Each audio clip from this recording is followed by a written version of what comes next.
بسم اللہ الرحمن الرحیم۔ حضرت خضر علیہ السلام اور ایک بزرگ کا واقعہ۔ پیارے عزیز دوستوں، سلطان محمود غزنوی ایک بار دربار میں بیٹھے تھے۔ دربار میں ہزاروں افراد یعنی لوگ شریک تھے، جن میں اولیاء، قطب اور علماء بھی شامل تھے۔ سلطان محمود غزنوی نے سب کو مخاطب کر کے کہا، کیا کوئی شخص مجھے حضرت خضر علیہ السلام کی زیارت کرا سکتا ہے؟ سب خاموش ہو گئے۔ دربار میں بیٹھا ایک غریب دیہاتی کھڑا ہوا اور کہا، ہاں میں زیارت کرا سکتا ہوں، مگر میری کچھ شرطیں ہیں۔ سلطان محمود غزنوی نے شرط پوچھی تو کہنے لگا، مجھے 6 ماہ دریا کے کنارے چلہ کاٹنا ہوگا، لیکن میں ایک غریب آدمی ہوں، میرے گھر کا خرچہ آپ کو اٹھانا ہوگا۔ تو سلطان محمود غزنوی نے شرط منظور کر لی اور اس شخص کو چلہ کے لیے بھیج دیا، اور اس کے گھر کا خرچہ بادشاہ کے ذمے ہو گیا۔ پیارے عزیز دوستوں، 6 ماہ گزرنے کے بعد سلطان محمود غزنوی نے اس شخص کو دربار میں حاضر کیا اور پوچھا تو دیہاتی کہنے لگا، حضور کچھ بجائے الٹے ہو گئے ہیں، لہٰذا 6 مہینہ مزید اور لگیں گے۔ دوبارہ 6 ماہ گزرنے کے بعد سلطان محمود غزنوی نے پھر دربار لگایا اور دربار میں ہزاروں افراد شریک تھے۔ اس شخص کو دربار میں حاضر کیا گیا اور بادشاہ نے پوچھا، میرے کام کا کیا ہوا؟ پیارے دوستوں، یہ بات سن کر دیہاتی کہنے لگا، بادشاہ سلامت، کہاں میں گناہ گار اور کہاں حضرت خضر علیہ السلام؟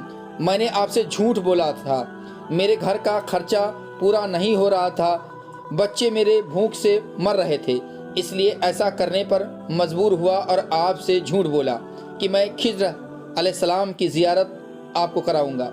سلطان محمود غزنوی نے جب یہ بات سنا تو غصہ ہو گئے اور آپ نے ایک وزیر کو کھڑا کیا اور پوچھا، اس شخص کی سزا کیا ہے؟ اس وزیر نے کہا، اس شخص نے بادشاہ کے ساتھ جھوٹ بولا ہے، لہٰذا اس کا گلا کاٹ دیا جائے۔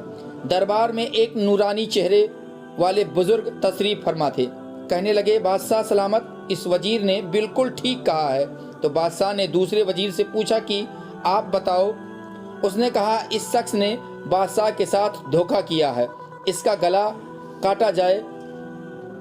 یہ میں نہیں چاہتا، بلکہ اسے کتوں کے آگے ڈالا جائے تاکہ یہ ذلیل ہو کر مرے، اور اسے مرنے میں کچھ وقت تو لگے گا۔ دربار میں بیٹھے اسی نورانی چہرے والے بزرگ نے کہا، بادشاہ سلامت، یہ وزیر بھی بالکل ٹھیک کہہ رہا ہے۔ سلطان محمود غزنوی نے اپنے پیارے غلام ایاز محمود سے پوچھا، آپ کیا کہتے ہو؟ تو ایاز محمود نے کہا، بادشاہ سلامت، آپ کی بادشاہی سے 1 سال ایک غریب آدمی کے بچے پلتے رہے ہیں، آپ کے خزانے میں کوئی کمی نہیں آئی، اور نہ ہی اس کے جھوٹ بولنے سے آپ کی شان میں کوئی فرق پڑا۔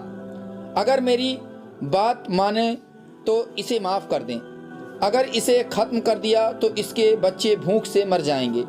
ایاز کی بات سن کر محفل میں بیٹھا وہی نورانی چہرے والا بابا کہنے لگا کہ ایاز بالکل ٹھیک کہہ رہا ہے۔ سلطان محمود غزنوی نے اس بابا کو بلایا اور پوچھا، بابا، آپ نے ہر وزیر کے فیصلے کو درست کہا کہ اس نے بھی صحیح کہا، اس نے بھی صحیح کہا، اس کی وجہ مجھے سمجھ میں نہیں آئی۔ بابا جی کہنے لگے، بادشاہ سلامت، پہلے نمبر پر آپ نے جس وزیر نے کہا کہ اس کا گلا کاٹا جائے، وہ قوم کا قصائی ہے، اور قصائی کا کام یہی ہے کاٹنا۔ اس نے اپنا خاندانی رنگ دکھایا۔ غلطی اس کی نہیں ہے، آپ کی ہے کہ آپ نے ایک قصائی کو وزیر بنا لیا ہے۔ دوسرا جس نے کہا کہ اسے کتے کے آگے ڈالا جائے، اس وزیر کا باپ بادشاہوں کے کتے نہلایا کرتا تھا، کتوں سے شکار کھیلتا تھا، تو اس نے اپنے خاندان کا تعارف کرایا۔ آپ کی غلطی ہے کہ آپ نے ایسے شخص کو وزارت دی، جہاں ایسے وزیر ہوں گے وہاں لوگوں نے بھوک سے ہی مرنا ہے۔ اور تیسرا، ایاز نے جو فیصلہ کیا، تو سلطان محمود غزنوی سنو، ایاز سید زادہ ہے۔ سید کی شان یہ ہے کہ سید اپنا سارا خاندان کربلا میں تو قربان کر دیتا ہے، مگر دوسروں کے آگے سر نہیں جھکاتا، اور نہ کسی کا بدلہ لیتا ہے کبھی بھی، اور نہ کبھی سوچتا ہے بدلہ لینے کے لیے۔ سلطان محمود غزنوی اپنے تخت سے کھڑے ہو جاتے ہیں اور ایاز کو مخاطب کر کے کہتے ہیں، ایاز تم نے آج تک مجھے کیوں نہیں بتایا کہ تم سید زادے ہو، تم سید ہو؟ ایاز کہتا ہے، آج تک کسی کو اس بات کا علم نہ تھا کہ ایاز سید ہے، لیکن آج بابا جی نے میرا راز کھولا، آج میں بھی راز کھول دیتا ہوں۔ سنو بادشاہ سلامت اور درباریوں، یہ بابا کوئی عام ہستی نہیں، یہی حضرت خضر علیہ السلام ہیں۔ اللہ اکبر۔ پیارے عزیز دوستوں، اسی طرح ایک اور واقعہ ہے کہ حضرت خضر علیہ السلام کہیں جا رہے تھے اور وہ بوڑھے تھے، ان کے پاس کسی قسم کا ساز و سامان یا رقم نہیں تھی بلکہ خالی ہاتھ تھے۔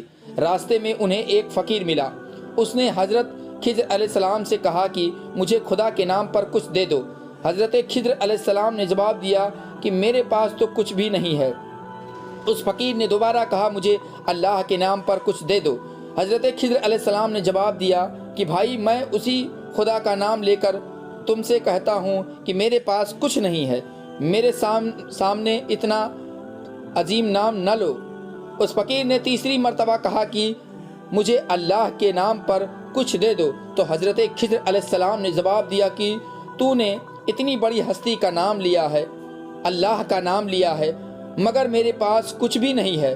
تو ایسا کر کہ میرے گلے میں رسی ڈال اور مجھے بازار میں لے جا کر فروخت یعنی بیچ دے، اور میری قیمت اللہ تبارک و تعالیٰ کے نام پر لے لے، کیونکہ اللہ کا نام سننے کے بعد تجھے خالی ہاتھ واپس نہیں لوٹا سکتا۔ اس فقیر کو کیا پتا تھا کہ یہ اللہ تبارک و تعالیٰ کا برگزیدہ نبی ہے، یا حضرت خضر علیہ السلام ہے۔ بہرحال اس نے کچھ پوچھے بغیر ان کے گلے میں رسی ڈال دی اور باندھ کر منڈی لے گیا۔ وہاں جا کر یہ اعلان کرنے لگا کہ اس بوڑھے کو خرید کر کون اپنا غلام بنائے گا۔ منڈی کے خریداروں میں ایک بوڑھا بندہ بھی تھا۔ اس نے سوچا، یہ بوڑھا کام کرنے کے قابل نہیں ہے، اگر کسی اور نے اسے خریدا تو اس سے خوب کام لینے کی کوشش میں اس پر ظلم کرے گا، لہٰذا کیوں نہ میں ہی اسے خرید لیتا ہوں۔ چنانچہ وہ بندہ آگے بڑھا اور اس نے حضرت خضر علیہ السلام کو خرید لیا اور اپنے گھر لے آیا۔ حضرت خضر علیہ السلام نے آقا سے پوچھا کہ جناب کوئی کام بتائیے کہ میں اسے کر دوں، تو اس نے کہا کہ آرام کرو، کوئی کام نہیں ہے۔ بہت اصرار کرنے پر اس نے کہا کہ اس کونے میں جو پتھر پڑے ہیں انہیں اٹھا کر حویلی کے دوسرے کونے میں ڈال دو۔ آقا نے سمجھا کہ غلام تو بوڑھا ہے، ایک دو پتھر اٹھانے کے بعد تھک جائے گا، آرام کرے گا اور یوں کئی دن اس کو اسی کام میں لگ جائیں گے۔ لیکن ہوا کیا اور کیسے ہوا، اللہ تبارک و تعالیٰ ہی جانتا ہے۔ کچھ دیر بعد جب آقا واپس آیا تو سارے پتھر حویلی کے دوسرے کونے میں پڑے تھے جہاں اس نے کہا تھا رکھنے کے لیے۔ وہ حیران ہو گیا کہ اس بوڑھے نے کئی دنوں کے کام کو، کئی زمانوں کے کام کو اکیلے چند گھنٹوں میں کر لیا۔ اس نے حیران ہو کر پوچھا کہ تم کیا چیز ہو اور تم کون ہو؟ انہوں نے جواب دیا، جناب میں آپ کا غلام ہوں۔ کافی دنوں کے بعد بوڑھے آقا نے کہا، یہ دیوار بہت پرانی اور پوسیدہ ہو چکی ہے، اس کو گرا کر نئی دیوار بنا دو۔ یہ کہہ کر وہ بوڑھا ایک کونے میں چھپ کر بیٹھ گیا تاکہ دیکھ سکے کہ یہ بوڑھا ایسا کام کرتا کیسے ہے۔ چنانچہ حضرت خضر علیہ السلام نے پرانی دیوار کو گرا دی، گارا بنایا اور پھر ایک پتھر کو گارا لگا کر دیوار بنانے کے لیے رکھا۔ یوں پتھروں کو اشارہ کیا انگلی سے تو پتھر ترتیب سے دیوار پر لگنا شروع ہو گئے اور دیکھتے ہی دیکھتے دیوار کھڑی ہو گئی۔ بوڑھا مالک دوڑ کر آیا اور آپ کے قدموں میں گر گیا۔ ان سے پوچھا، آپ کون ہیں؟ انہوں نے کہا، میں آپ کا غلام ہوں۔ اس بوڑھے آقا نے کہا، خدا کے لیے آپ مجھے بتائیے کہ آپ کون ہیں، میں نے آپ کا سارا کام دیکھ لیا ہے۔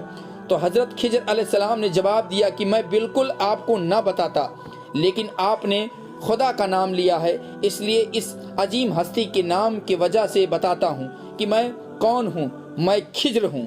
وہ بوڑھا ڈر گیا آپ کا نام سنتے، کہنے لگا، آپ تو اللہ تبارک و تعالیٰ کے پیغمبر ہیں، نبی ہیں، اور رونے لگا، مجھ سے بہت بڑی گستاخی ہو گئی۔ وہ کہنے لگا، بس آپ آزاد ہیں، میں غلامی میں آپ کو نہیں رہ سکتا، آپ آزاد ہیں۔ اس نے کہا، پیارے عزیز دوستو، یہ تھے وہ لوگ جو اللہ کے نام کی اتنی لاج رکھتے تھے، تبھی تو اللہ تبارک و تعالیٰ نے انہیں بلند مقام عطا فرمایا۔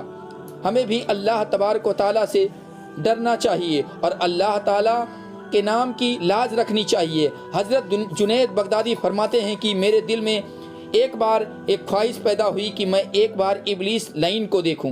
پھر حضرت جنید بغدادی فرماتے ہیں کہ ایک روز میں مسجد کے دروازے پر کھڑا تھا کہ ایک بوڑھا شخص آیا جو دور سے میری طرف دیکھ رہا تھا، اور جب میں اس کو دیکھا تو اپنے دل میں وحشت اور اثر محسوس کیا۔ جب وہ میرے نزدیک آ گیا تو میں نے پوچھا، اے بوڑھے تو کون ہے کہ میری وحشت تجھے دیکھنے کی تاب نہیں لاتی اور تیری نحوست کو میرا دل برداشت نہیں کر پا رہا ہے؟ وہ بوڑھا کہنے لگا، میں وہی ہوں کہ جس کو دیکھنے کی تیرے دل میں خواہش تھی۔ حضرت جنید بغدادی رحمۃ اللہ علیہ فرماتے ہیں کہ اس کا جواب سن کر میں نے اس سے پوچھا، وہ کون سی چیز تھی جسے تجھے حضرت آدم علیہ السلام کو سجدہ کرنے سے باز رکھا؟ وہ بوڑھا کہنے لگا، اے جنید، تمہارا یہ خیال ہے کہ میں غیر خدا کو سجدہ کر لیتا؟ حضرت جنید بغدادی اس کے جواب پر حیران ہوئے اور دل میں اس کا کلام اثر کرنے کو تھا کہ آپ کے دل میں الہام ہوا کہ اے جنید، اسے کہہ دو کہ تم جھوٹ بولتے ہو۔ اگر تو بندہ تھا تو اپنے رب ذوالجلال کے حکم سے باہر نہ ہوتا اور اس کی نافرمانی کے قریب نہ جاتا۔ شیطان نے میرے دل کی آواز سن لی اور چیخ ماری اور بولا، اللہ کی قسم، تو نے مجھے جلا ڈالا اور نظر سے غائب ہو گیا۔ پیارے عزیز دوستوں، اگر یہ ویڈیو آپ کو پسند آئی ہو تو ویڈیو کو لائک کریں، دوستوں کو شیئر کریں۔ چینل کو ابھی تک سبسکرائب نہیں کیا ہے تو چینل کو ضرور سے ضرور سبسکرائب کر لیں۔ ملیں گے اگلے ویڈیو میں، تب تک کے لیے خدا حافظ۔